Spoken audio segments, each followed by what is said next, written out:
भीतर से एक दर्द भरी आवाज गूंजी। बचाओ, मुझे बचाओ, कोई है, मुझे बचाओ। मदन भाई रुक जाओ, ये आवाज किसी इंसान की लग रही है जो बहुत बड़ी मुसीबत में है। हाँ पप्पू, तुम सही कह रहे हो, हमें अंदर चलकर देखना चाहिए, कोई तड़प रहा है। ओए होए, कोई गल नहीं पाजी, तुसी फिकर ना लो, असी अंदर जाके देखेंगे कि केरा विलन है। साडे हुंदे होए ओदी खैर नहीं। चलो शेरों। तीनों हिम्मत जुटाकर गुफा के भीतर दाखिल हुए।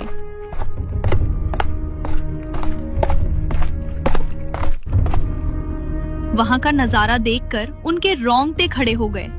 एक सिद्ध तांत्रिक जमीन पर पड़ा तड़प रहा था। बाबा, ये क्या हालत हो गई आपकी? क्या मैं आपकी मदद कर सकता हूँ?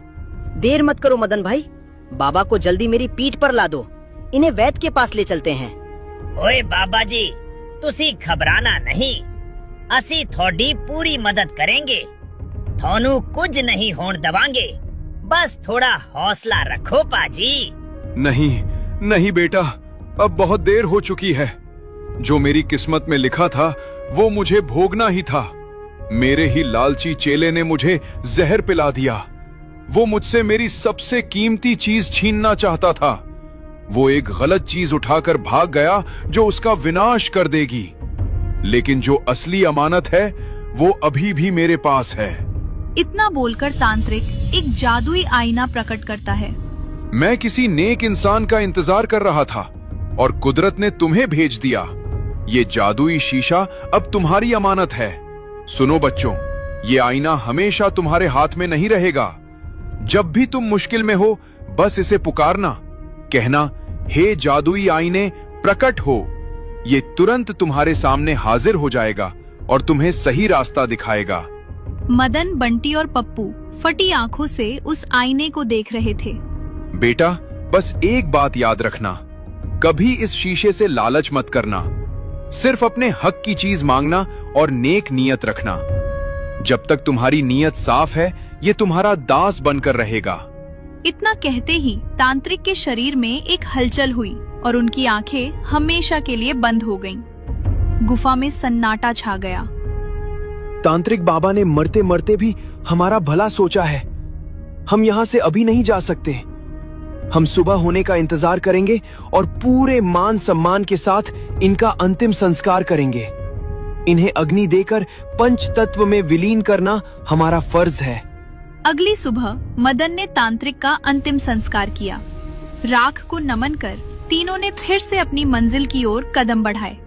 अब उनके पास एक ऐसी शक्ति थी जो कालिंदी के खतरनाक जंगल में उनकी ढाल बनने वाली थी। सूरज की तपिश और कालिंदी जंगल की डरावनी खामोशी के बीच मदन, पप्पू और बंटी पिछले 2 दिनों से लगातार चल रहे थे।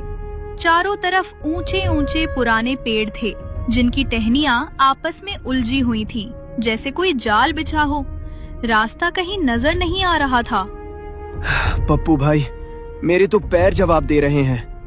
2 दिन हो गए इस भूल भुलैया में भटकते हुए, पर समझ नहीं आ रहा कि उत्तर किधर है और दक्षिण किधर।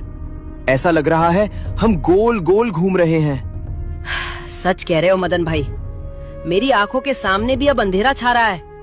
न घास का पता है न पानी का। अगर यही हाल रहा तो हम चंपा के फूल तक पहुंचने से पहले ही दम तोड़ देंगे। ओए होए पाजी, तुसी तो सरेंडर ही दिता।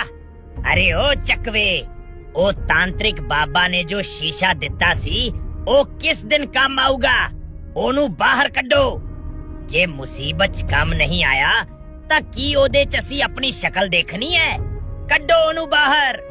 अरे हाँ बंटी, तुमने बिल्कुल सही याद दिलाया। मैं तो अपनी घबराहट में उस जादुई अमानत को भूल ही गया था।